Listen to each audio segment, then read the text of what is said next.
என்ன ப்ரோ இது பேரு? இதுக்கு பேரு வந்து பச்சை புளி ரசம். பச்சை புளி.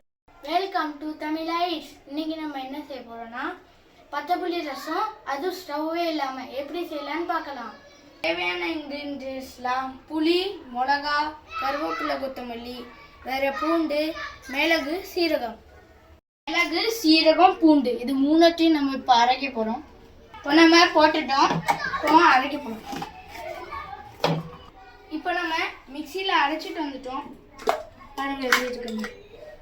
இந்த அளவுக்கு அரைக்கணும். இப்போ வந்து புளியை வந்து லெமன் சைஸ் எடுத்து ஒரு அரை மணி நேரம் எண்ணெயில ஊற வச்சிருக்கோம். இந்த அரைச்சி வச்சிருக்க பேஸ்ட்டை இப்போ கருவேப்பிலை, கொத்தமல்லி போடணும். அப்புறம் மிளகாவை வெட்டி போடணும்.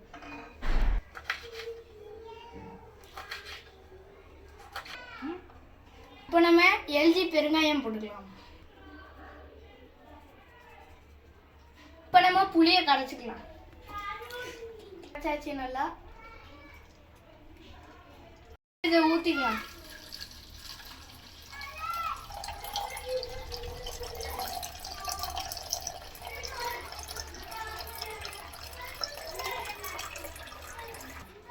இப்போ நம்ம புளி ரசத்தில் உப்பு போட்டுக்கலாம்.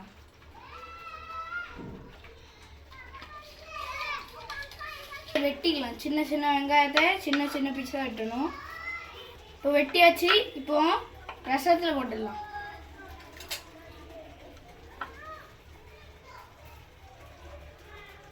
இப்போ இதில் போட்டு ஒரு கிண்டுனாலே போதும்.